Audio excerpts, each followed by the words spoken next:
पे आप बैठे ताकि गंदी कुर्सी पे आप ना बैठे।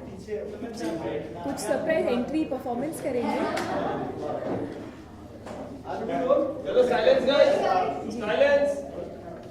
दीपिका पहले तो बहुत बहुत मुबारकबाद, इतना साइलेंस कुछ होने के बावजूद फिल्म को इतना ज्यादा प्यार मिल रहा है। How is feeling on it? Thank you. I think हम बहुत ही खुश हैं। बहुत ही ओवरवेलमिंग एक्सपीरियंस रहा है हम सब के लिए। आज अब थोड़ा सा महसूस हो रहा है कि चलो ये फिल्म अब रिलीज़ हो गई है, अब हमारे हाथ में नहीं है, और इतनी मेहनत के बाद आज finally I think everything has come together. So I think very very overwhelm, क्योंकि 2 साल से हम इस फिल्म के ऊपर हमने काम किया है, बहुत दिल से किया है, मेहनत के साथ, एंड बहुत ही इमोशनली बहुत ही ड्रेनिंग रहा है हम सब के लिए, सिर्फ एक्टर्स के लिए नहीं बल्कि आई थिंक पूरी टीम के लिए। जो टेक्नीशियंस हैं फिल्म, जिन टेक्नीशियंस ने काम किया है इस फिल्म के ऊपर, स्पॉट बॉय से लेकर लाइटमैन, कैमरा डिपार्टमेंट, हर एक एवरीवन, सेट डिपार्टमेंट, सब के लिए I think it's been a very very exhausting film.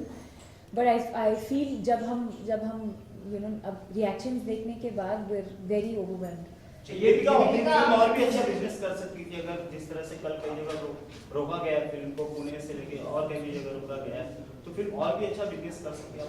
इसके बारे में मैं कमेंट नहीं करूंगी, क्योंकि मैं नंबर्स या बिजनेस के बारे में मैंने कभी कमेंट नहीं किया है और कभी नहीं करूंगी। बिजनेस को लेकर मैं इस चीज़ को समझती भी नहीं हूँ, तो मुझे इसके ऊपर कमेंट करना सही नहीं होगा। दीपिका, अगर मस्तानी और दीपिका के बीच में अगर कोई सिमिलरिटी हो तो क्या होगी? खूबसूरती के अलावा।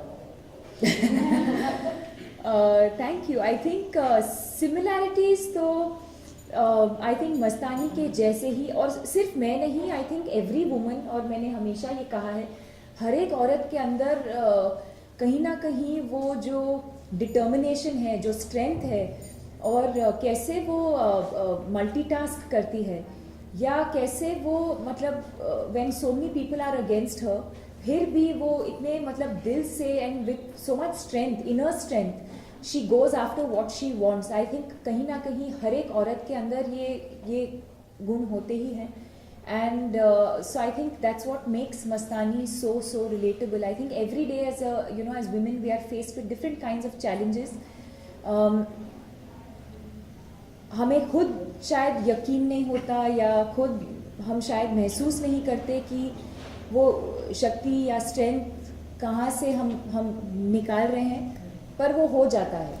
I think Mastani is exactly like that. Okay, Deepika, आपने 20 करोड़ 80 लाख मिला है पहला दिन ओपनिंग का, तो आपको कैसा फील हो रहा है? अभी क्या बोला मैंने? अभी क्या बोला?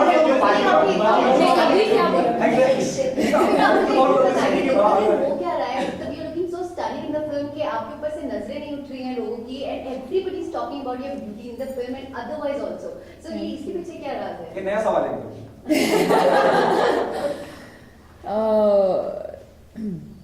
राज क्या है? राज तो एक तो मैं अपने पेरेंट्स को थैंक मैं कर सकती हूँ, और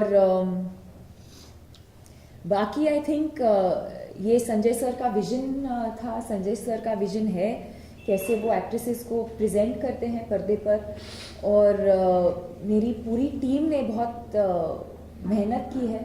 my hair team, my makeup team, Anju Modi ji who has done the costumes, Sudeep da को मैं क्रेडिट दूंगी obviously because of the way he has captured everything. So I think मैं क्रेडिट मैं खुद नहीं लूंगी, मैं पूरी क्रेडिट मैं टीम को दूंगी। ओके दीपिका, इस तरह जो भी फिल्में आप करती हैं, और एक सक्सेस का, कामयाबी का दौर चल रहा है जो रुके नहीं रहा है, और हम चाहते हैं टफूड रुके भी ना, किरदार याद रह जाते हैं, दीपिका को लोग भूल जाते हैं, चाहे कॉकटेल की मीरा हो, चाहे बाजीराव की मस्तानी हो, या कॉकटेल की वेरोनिका हो, तो ये कैसे मैनेज कर लेती है दीपिका? और do you agree with this कि कॉकटेल के दौरान जो एक एक्टर आपके अंदर कहीं था, वो इम्तियाज बाहर लेके आए? Imtiaz is responsible for that, Homi is responsible for that,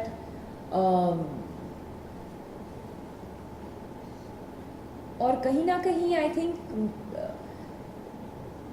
that has been my journey, you know. I feel like everything that I have learned has been on a film set. पहली film से लेकर आज तक जो भी मैंने सीखा है मैंने फिल्म सेट के ऊपर ही सीखा है. और मैं क्रेडिट मैं सिर्फ इम्तियाज़ को नहीं दूंगी, डेफिनेटली इम्तियाज़ को दूंगी, but at the same time Homi Adajania को भी दूंगी, और मेरे सारे डायरेक्टर्स जिनके साथ मैंने काम किया है, संजय सर को मैं दूंगी, यू नो, क्योंकि संजय सर को दूंगी, शुजीत सर को दूंगी, रोहित शेट्टी सर के साथ, एंड मोस्ट इम्पॉर्टेंटली फारा Khan who launched me, you know. So I think that many people are responsible for the person that I have become today. I feel like and not just professional collaborations, I think personally भी जो लोग हमारी ज़िंदगी में आते हैं कहीं ना कहीं कुछ ना कुछ असर छोड़ के ही जाते हैं, और so I think it's a combination of all of that. Promotion के साथ रिलीज होने के बावजूद भी फिल्म ने इतना अच्छा बिजनेस किया, तो आपको लगता है कहीं ना कहीं आप शाहरुख और काजोल की जोड़ी को, रणवीर और दीपिका, एक लेवल तक कंपटीशन दे पाएगी? नहीं, कभी नहीं, और मैं compete भी नहीं करना चाहूँगी शाहरुख सर और काजोल मैम के साथ. They are legends, they have an epic pairing, and no one can even dare to compete with them. हालांकि अगर आप कर रहे हैं, of course it's a huge compliment, but at the same time we've grown up watching their films, you know, and they've had a huge influence as an on-screen pairing, and as actors they've had a huge influence in my life. Okay, लेकिन जो जोड़ी है उन दोनों की 10-12 साल से राज करती, ऐसे आगे चल के हम देख सकते हैं आपकी और रणवीर की जोड़ी? Hopefully. Talking about Ranveer and Shah Rukh and not competing, you went on from debuting your first movie with Shah Rukh and now releasing your movie against Shah Rukh. How do you feel about it? I don't feel it. The only thing I'm feeling is actually that I'm missing Shah Rukh. That's the only thing I'm feeling. In fact, yesterday I felt it a lot, which is why I messaged him and I tweeted about it also. I was missing him because he's a lot of fun during promotions and we've done some very special films together. And yesterday I felt like I'm not with him. You know, so I was missing him a lot yesterday. Other than that, I mean, as far as the so-called clash is concerned, I've been saying this right from the start. I think there's enough space for two very good films to release on the same day at the same time. As an audience, I've said this earlier, as an audience I would watch both the films. They're two very different kinds of films, and they both deliver very different kinds of entertainment value as well. In fact, my friends are coming from Bangalore tomorrow, and a whole group of us are going together to watch Dilwale. आपने देखी दिलवाले?